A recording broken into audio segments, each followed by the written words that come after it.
Hi, ഇതൊരു evening വ്ളോഗാണ്. അങ്ങനെ പ്രത്യേകിച്ച് ഒരു ലക്ഷ്യമൊന്നുമില്ലാതെ അങ്ങനെ ഈവനിങ്ങിൽ ബൈക്ക് എടുത്ത് ഇറങ്ങിയപ്പോൾ ഒരു ഗ്രാമപ്രദേശത്തെത്തിയപ്പോൾ ഒരു സംഭവം, വലിയ ഒരു കെട്ടിടം അങ്ങനെ കണ്ടു. ഇതായി ബാക്ക്ഗ്രൗണ്ടിൽ കണ്ടേ കെട്ടിടമല്ല, ഒരു ഫാക്ടറി പോലുള്ളൊരു സംഭവം. അപ്പോൾ അതിൻ്റെ അടുത്ത് വന്ന് നോക്കിയപ്പോൾ അതൊരു കോഴി ഫാമാണ്, ചിക്കൻ ഫാമാണ്. ഇവിടെ അധികം ചിക്കൻ ഫാമുകൾ കണ്ടമാനുണ്ട് ഇന്തോനേഷ്യയിൽ. കാരണം ഇവരെ മെയിൻ ഒരു ഫുഡാണ് ഈ ചിക്കൻ കൊണ്ടുള്ള സംഭവങ്ങളാണ് വലിയ മെയിനായിട്ട് കഴിക്കുന്നത്. അപ്പോൾ അതിൻ്റെ ഒരു വ്ളോഗാക്കി ചെറിയൊരു വ്ളോഗ് ഉണ്ടാക്കുക. എന്താണ് അതിൻ്റെ ഉള്ളിൽ സംഭവിക്കുന്നത്, നടക്കുന്നത്, എങ്ങനെയാണ് ഇവർ കോഴി വളർത്തുന്നത്, എന്തൊക്കെയാണ് അതിന് ചെയ്യണത് എന്നുള്ള സംഭവങ്ങളാണ് ഈ വ്ളോഗിൽ നമ്മൾ ഉൾപ്പെടുത്തുന്നത്. ഓക്കെ, അപ്പോൾ നമുക്ക് കണ്ടിന്യൂ ചെയ്യാം, അതിൻ്റെ ഉള്ളിലേക്കൊന്നൊക്കെ പോയി നോക്കാം. ഓക്കെ, ആ കാണുന്ന റോട്ടിലൂടെയാണ് ഞാനിങ്ങോട്ട് വന്നത്. ആ ദൂരെ കണ്ടില്ലേ, ബൈക്ക് ഇങ്ങനെ പോകുന്നുണ്ട് അതിലൂടെ. അതുവഴിയാണ് ഞാൻ ഇങ്ങോട്ട് വന്നത്. അതുവഴി വന്നിട്ട് ഇതിൻ്റെ ഈ ഫ്രണ്ടിലൂടെ പാടത്ത് ഈ വഴിയിലൂടെയാണ് ഞാനിങ്ങോട്ട് എത്തിപ്പെട്ടത്. ഫസ്റ്റ് ഞാൻ വിചാരിച്ചത് ഇത് നെല്ലെന്തോ സംസ്കരിക്കണേ, അല്ലെങ്കിൽ നെല്ലൊക്കെ സംസ്കരിച്ചിട്ട് ഈ അരി ഉണ്ടാക്കണ എന്തോ ഫാക്ടറി എന്നൊക്കെ കരുതിയത്. കാരണം കുറേ ചാക്കുകളൊക്കെ കൂട്ടിയിട്ടാണ്. പിന്നെ മാത്രമല്ല അതിൻ്റെ ചുറ്റും വയലുകളാണ്. കണ്ടില്ലേ, അടിപൊളിയായിട്ട് തട്ടായിട്ട് വയലുകൾ ഇങ്ങനെ കിടക്കുകയാണ്. കൃഷി ഇടങ്ങളാണ് കംപ്ലീറ്റ് ഉള്ളത്. അപ്പോൾ ഞാൻ കരുതിയത് ഇത് നെല്ലെന്തെങ്കിലും ഉണ്ടാക്കണേ, അല്ലെങ്കിൽ നെല്ല് പ്രോസസ്സ് ചെയ്തിട്ട് അരി ഉണ്ടാക്കണേ വല്ല ഫാക്ടറിയാണെന്ന് വിചാരിച്ചിട്ട് വന്ന് നോക്കിയതാണ്. അതായത് സത്യം പറഞ്ഞു കഴിഞ്ഞാൽ അങ്ങനെ പ്രത്യേകിച്ച് ഒരു ലക്ഷ്യമൊന്നുമില്ലാതെ വന്ന ഒരു സംഭവമാണ്. അപ്പോൾ ഇത് കണ്ടപ്പോഴാണ് ഇത് കോഴി ഫാമാണെന്ന് മനസ്സിലായത്. അങ്ങനെ ഞാൻ ഇതിൻ്റെ അടുത്ത് വന്നപ്പോഴാണ് അങ്ങനെ കുറേ ആളുകൾ, ഈ ചങ്ങായിമാർ ഭയങ്കര കമ്പനിയാണ് കേട്ടോ, നമ്മൾ വിചാരിച്ച മാതിരിയല്ല. കുറേ ആളുകൾ ഇവിടെ ഇരിക്കുന്നുണ്ട്. ഇവരിവിടെ ഗ്രാമപ്രദേശത്തുള്ള ആളുകളും ഇവിടെ വർക്ക് ചെയ്യുന്ന ആളുകളൊക്കെ. ഈ ചങ്ങായിക്ക് ഭയങ്കര ഉഷാർ, അടിപൊളിയാണ്. നാമ സുനാർത്തി റൂമ. ഓക്കെ, ഇവിടെ തന്നെ സുനാർട്ടി എന്നാണ് അവൻ്റെ പേര്. ഇവൻ്റെ വീട് ഇവിടെ തന്നെയാണ്, ഇവിടെ തന്നെ ഈ ഗ്രാമത്തിൽ തന്നെയുള്ള ആളാ. ഇവിടെ ഇവ തന്നെയാണ് ഇവൻ്റെ പരിപാടികളാണ് ഇതൊക്കെ, കോഴി ഫാമൊക്കെ. ഓക്കെ, യു ഗോയിങ് ഓ വീട്ടിൽ പോവാണ്, ഇപ്പം വീട്ടിൽ പോവാണ്. Okay, thank you bro. അതാണ് ഇപ്പോൾ സെറ്റപ്പ്. മറ്റോ വിളിക്കുന്നുണ്ട് ഉള്ളിലേക്ക്, ഇത് കാണിച്ചു തരാമെന്ന് പറഞ്ഞിട്ട്. അപ്പോൾ നമ്മൾ പോയി നോക്കാം.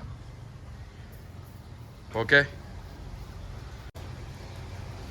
നമ്മളെ കാൽമലും കൈമലൊക്കെ സാനിറ്റൈസർ അടിച്ചിട്ടവർ ആദ്യം, കാരണം ഇതിൻ്റെ ഉള്ളിലേക്ക് കയറണമെങ്കിൽ ഈ സാനിറ്റൈസർ അടിക്കണം. കാരണം രോഗാണുയുക്താക്കണമല്ലോ നമ്മൾ. കാരണം കോഴികൾ അത്രയും ഇതിൽ ഇറ്റങ്ങളെ വളർത്തുന്നതാണ് ഇവർ. അപ്പോൾ എന്തെങ്കിലും അസുഖങ്ങളൊക്കെ വരാക്കാൻ നമ്മളെ കയ്യിൽ കാലിലൊക്കെ ഇവർ സാനിറ്റൈസറിൻ്റെ ഈ സാധനം അടിച്ച് സ്പ്രേ ചെയ്തു. Okay, good. ഇനി എന്ത് ചെയ്യാം, ചെരുപ്പ് ഊരിയിട്ട് നമുക്കിങ്ങനെ ഇതിൻ്റെ അടുത്തുനിന്ന് ഷൂട്ട് ചെയ്യത് സംഭവം. ഇത് കണ്ടോ, നൂറുകണക്കിനെന്ന് പറയാൻ പറ്റില്ല, ആയിരക്കണക്കിന് കോഴികൾ വളർത്തണത്. ഒരുപാടുണ്ട് കേട്ടോ, എണ്ണം നമുക്ക് അറിയാൻ കഴിയില്ല, അത്രയും പരന്ന് കിടക്കണത്. പിന്നെ കുറേ ഫാനുകളുണ്ട് അതിൻ്റെ ലാസ്റ്റിലായിട്ട്. 1 2 3 4 5 ഫാനുകൾ വലുത് ഇങ്ങനെ കറങ്ങുന്നുണ്ട്. പിന്നെ ഇതിന് ആവശ്യമായിട്ടുള്ള തീറ്റകളും വെള്ളങ്ങളും ലൈറ്റുകളും ചൂടുകളും ഒക്കെ സംവിധാനം ചെയ്യാനുള്ള സംഭവങ്ങൾ ഇതിനെ ചുറ്റും ഇവർ സജ്ജീകരിച്ച് വെച്ചിട്ടുണ്ട്. സംഭവം ഉഷാർ തന്നെയാണ്. അത് മതി. ഇനി നമുക്ക് ഇതിൻ്റെ ഇങ്ങനെ ഒരു ഡോറ് തുറന്നണഞ്ഞ് ക്ലോസ് ചെയ്തോട്ടെ. അത് താഴെ മാത്രമായിട്ടുള്ളൂ, ഇതിൻ്റെ മുകളിലും ഉണ്ടല്ലേ സംഭവം. മുകളിലുണ്ട് എന്ന് പറഞ്ഞു പിന്നെ. അപ്പം അങ്ങനെ മുകളിലേക്കൊന്ന് കയറി വെക്കാം നമ്മൾ.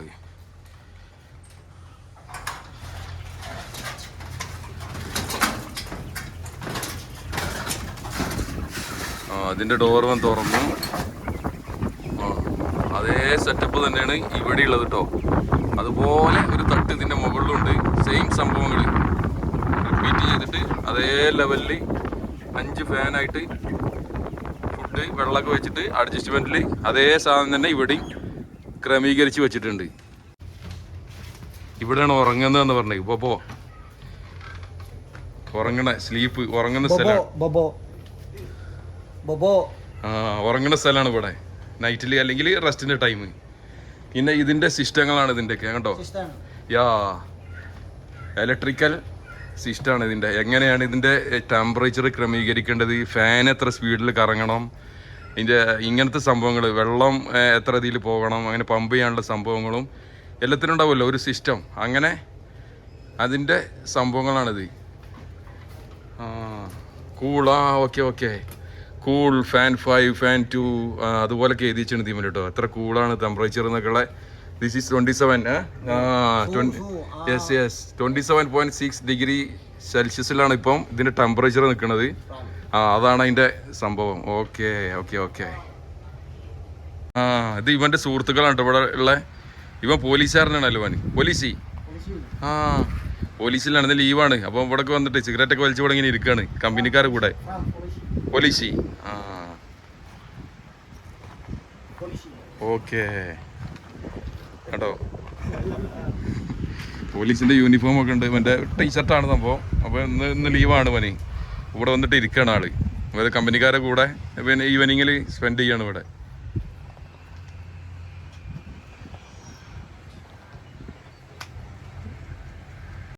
അങ്ങനെ സൂര്യൻ അസ്തമിക്കാറായിരുന്നു ഇവിടെ. ടൈം ഒരു 5 മണി 5:15 ആവുന്നേ ഉള്ളൂ.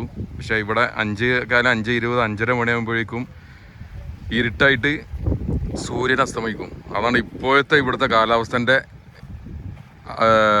സംഭവങ്ങൾ. അങ്ങനെയാണ് ഇപ്പോൾ ടൈമിങ്. സൂര്യ അസ്തമയത്തിൻ്റെ ടൈം അതാണ്.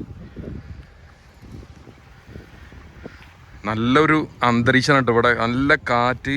പിന്നെ വേറെ സൗണ്ടുകളോ വേറെ അനാവശ്യമായിട്ടുള്ള പിന്നെ മലിനീകരണങ്ങളോ വേറെ ഒന്നുമില്ല. പിന്നെ പക്കാ ഒരു ഗ്രാമമായതുകൊണ്ട് തന്നെ അതിൻ്റെ അത് നമുക്ക് ഫീൽ ചെയ്യാൻ കഴിയുന്നുണ്ട് ഇവിടെ. അടിപൊളി.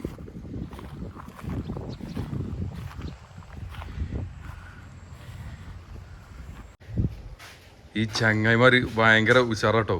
ഇവർ ജസ്റ്റ് വന്നിട്ടുള്ളൂ. അപ്പോൾ തന്നെ വലിയ ചായ ഉണ്ടാക്കലും കോഫിയൊക്കെ ഉണ്ടാക്കാണ് പോലെ.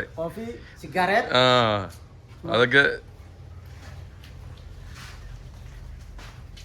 അത് ഇവരെ സെറ്റപ്പുകളാണ്. പിന്നെ ഭക്ഷണമൊക്കെ ഉണ്ടാക്കണേ. അപ്പം കോഫി ഉണ്ടാക്കുകയാണ് നമുക്കും വേണ്ടി. ഏതായാലും വേണ്ടില്ല, കോഫി കുടിച്ചാണ്ട് ഇവിടെ കുറച്ചേരം ഇരിക്കാം ഒരൊപ്പം. എന്തായാലും ഒരു ഇങ്ങനെ നമ്മളായിട്ട് സഹകരിക്കണതല്ലേ. അപ്പം ഓക്കെ, വീണ്ടും നമുക്ക് ഇതുപോലുള്ള ഇന്തോനേഷ്യൻ ഗ്രാമീണ കാഴ്ചകളുമായിട്ട് വരാം. Okay, thanks for supporting and thanks for watching. Bye bye.